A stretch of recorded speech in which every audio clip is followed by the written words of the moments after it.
Hey team, welcome back to Human, and today we're going to be talking all things open. It is the season, it's the open season.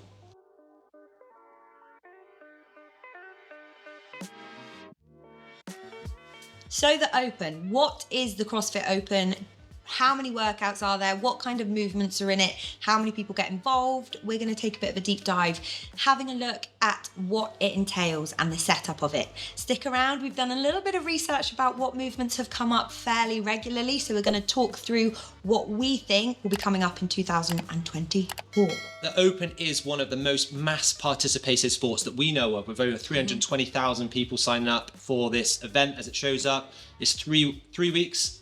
3 workouts. There's multiple categories, and we're going to dive a little bit into those categories and the ins and outs of how you can participate within the sport. So there is the movement standard categories, I'd call them. So you've got RX, scaled, and foundational. RX is where you're going to complete every single movement as standard or as prescribed. You've then got scaled, which has a couple of scaled movements, primarily in the gymnastics, and then the loads of the weights can be scaled. And then the foundations, they kind of paint this as a picture for people to enter who've not really done CrossFit before. So if you're new to the sport, if it's something you're trying to educate yourself about, they recommend that you get involved with the foundational, so you can still get a nice workout, but the movements are going to be scaled right back and they're going to be much easier to complete. Yeah, and within that as well, we've got those age categories that we can get into. So there's our teen competitions from 14 to 17, and then it breaks into those masters. The old goes folk. down the line. And I'm sort of creeping into that category now for the first time. So it's going to be really interesting to see how those categories play out. They have up to 65 plus now, I think, or is it higher? So you can be 70, 75 years old taking part in the Open, which I personally think is one of the coolest things about it, so that you are competing within your category against people who you can be competitive against, which is quite fun, especially if you're a competitive person like me. So what is the Open? The Open consists of 3 workouts. They will be scheduled to come out, and I think it's Thursday nights here. Yeah. So you'll have the Friday, the Saturday, and the Sunday, potentially a bit of Monday morning to complete those workouts. And that goes on for 3 weeks, starting at the end of this month. So starting at the 29th of Feb. You'll be judged by someone as well. Yeah. Silently. Silently and out loudly judged. But what do you think about repeating an Open workout? Some people take the 4 days quite literally and will maybe try it 4 times to get the best score they can. I personally maybe wouldn't advise that. Once, maybe twice at the push. Yeah. I think it comes back to why you're taking on the Open from that start point. So I think doing the Open can mean a lot of different things to a lot of different people. You can have some competitors that might be using it as a bit of a sport. You could have some gym goers that are using it for accountability and showcase their efforts and their work throughout the year. You could have some people that are just in there for the community vibe and just want to get into it. Some people it wants to put a label on the training that they've been doing. And I think going into those workouts, knowing what you want to get out of it, is that intention, right, is going to have you knowing whether you should redo that workout 16 times on a weekend or not. Like, some people are going to be pushing for that cusp. Yeah. Or wouldn't like just strike no one and dones. Like, some people might want to do it a few times, but more often than not, your best effort is your first effort, unless you do something drastic, right? Yeah. Like tangle your skipping rope or fall off a pull-up rig, something like that. You don't want to do that. You may be asking where you can do the workout. So often gyms will host it as their class for the day. They'll also do big events in an evening, maybe on the Friday or a Saturday. We call it Friday Night Lights at my gym. Similar at yours? I think we call it exactly the same thing. Exactly the same. Where all the members will go down on a Friday night. You'll be judged by somebody there. You can get a nice score to put in on the leaderboard. Or if you're not a member at a gym, you can always try it at a home gym.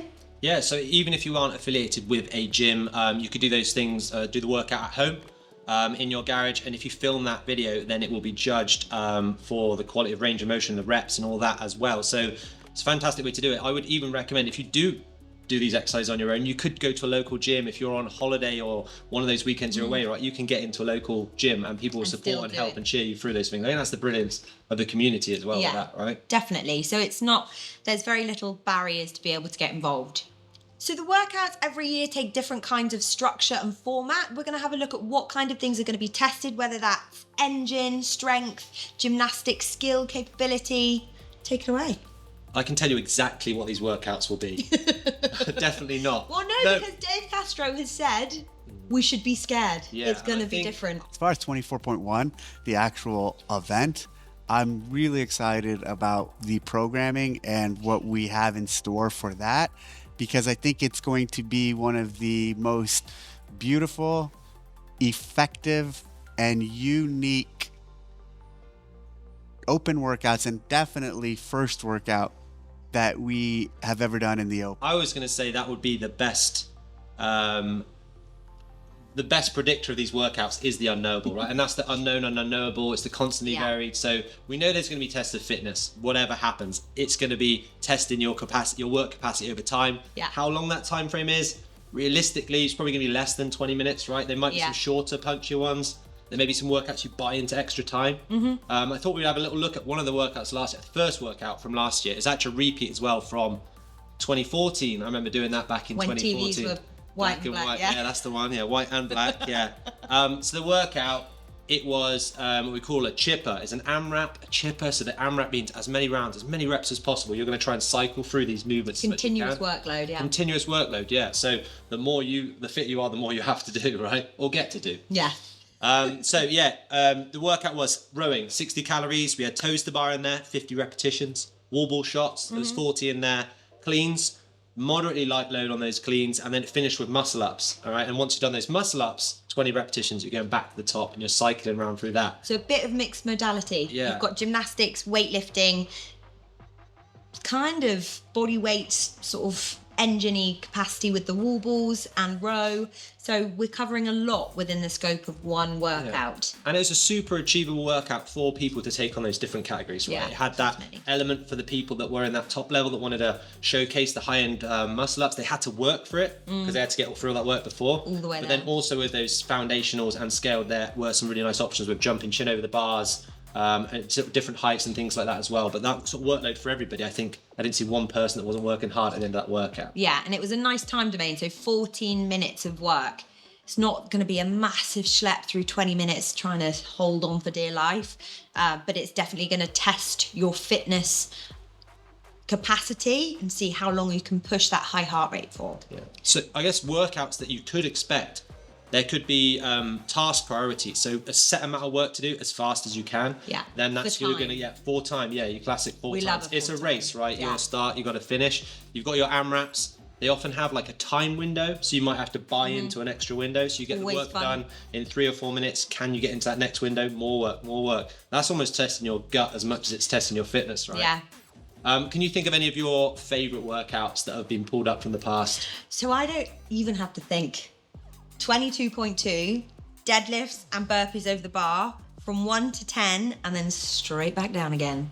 I don't know why I enjoyed it so much, but I just absolutely loved every second. Right, yeah. Hold on for dear life Yeah. and pray that you can still breathe at the end. Yeah, I think that year as well was the one when there was snatches, wall walks, And box jumping. I actually really enjoyed that one. That was the first year I did it in the classes as part of Friday Night Lights as well, and I really enjoyed the atmosphere of that, sort of running in and out of the box and stuff like that. Yeah, low pressure, but maybe it's some pressure. Got to beat all your enemies. Yeah. Frenemies, I should say. But yeah, I think basically these workouts are going to be a fantastic challenge.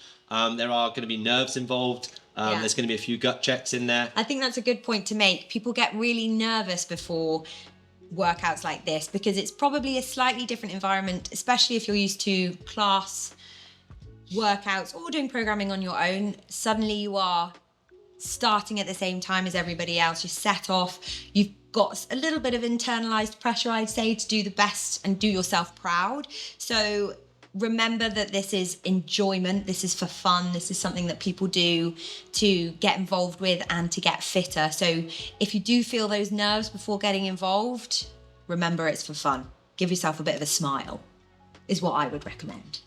Well, I'll hold you to that. Yeah, I'll be grunting at the start line before I go next time. Look, Ella, I want to know your predictions for this year's open workouts, movements, time domains, what are we going for? So I do think because Dave Castro and Boz are going to be doing it together, we're going to see something slightly different. Dave's back. Dave is back. Dave is back. We have had quite a structured format. There's always been like an engine test, a high skill gymnastic build test. I think they may mix up the formats of the workouts per week, but I do think there's going to be an introduction of the pullover. Ooh. We saw it at the games. Athletes who had never done them before suddenly got 15 reps. How they didn't get dizzy, I don't know. Yeah. But that will be something that will be really fun in a box environment to see people getting their first What if I can't do a pullover? There will probably be scales as well. So if you've not got a pullover, you're maybe looking at jumping pull-ups, or you're looking at a skin the cat variation on a bar. There will be some pulling test that you will be able to scale it down to, but obviously we don't know. We're not programming it, so we wouldn't know until. And it'd be interesting to see how they do program these things, these tough elements, these high-end gymnastics. We're going to get to that point where we're going to see nice scaling options that can get people going through it. Like my mum will be doing the Open. She's a little better than me, and I want to make sure that I can keep up with her with these foundational workouts and stuff like that as well. So we're interested to see some of those movements have come in this year, like pullovers. Yeah. How we can scale those back and things like that as well. And then what do you think? What are your predictions? I mean, there's two movements that scream out to me every year. It's double unders, it's thrusters, and I think is that work where you are just going to have to work really hard to get those places up on the leaderboard, right? Yeah, it's going to be. I do think the general weights tend to be increasing. So whereas years ago we probably would have seen a 25 kilo thruster for the ladies, we're probably going to be seeing 35, 40 kilo thrusters as standard, which is a shame because they're hard. I would just love to see that classic combination. It's that, I think it's like 42 kilos for guys. I think that's just that and number. 30, it's light enough where you can move it, but it's heavy enough to slow you down in those things. But like you say, the athletes are raising the bar, literally, over and over again. But they're raising the bar on how much weight they can lift, and they are going to make those things look light. But I always think just those classics always work. No matter how fit you are, they still hit hard, especially the couplet workout. So when it is a workout with two movements only, often an ascending or a descending ladder, are so fun to watch. People race through. It's pretty straightforward formatting and structure. When they do the announcements live for everybody to sort of find out what the workouts look like and how they flow, the elite athletes will do them against one another. I think Brent Fikowski might be doing the first one. I can't remember the other athletes, but it's really cool to see them race through those simple but really tough. Look, I'm sold, all right? I am sold, and I just want to know how I can sign up. So if you want to get involved in the CrossFit Open, it's super easy. You head online to crossfit.com, you register yourself. I think it's about $20, so about £17 to get involved. That will enter you into the Open, so you can put yourself on the leaderboard. You can then progress through to the quarterfinals, the semi-finals, and the games if you are top level. I think it's the top 25% make it through to the quarterfinals, and then it varies on what region you're from, whether you qualify through to the semis, but I think it's the top 60 athletes. Yeah, and the main thing is just getting involved. It's getting in there, and then from there, you can join in with your gym's Friday night lights and all those other great things that come along with the Open and stuff like that. Yeah. We're dead excited about it, aren't we? We're very excited. Are you doing it this year? Hell yeah. Maybe. No, I am definitely doing it, yeah. But sign yourselves up, get involved, and you won't regret it. You might regret it. No, you won't regret it. Definitely won't regret it. If the CrossFit Open sounds like something you want to be involved with, I can personally say it's well worth getting involved. Whether that's competing, if you don't fancy that, going down and supporting your local athletes, giving them a cheer on, it goes a really long way. Yeah, and like, follow, subscribe for more information from us. Make sure you get those notifications for any other videos that we got posted out about the Open. But let's sign up and get involved.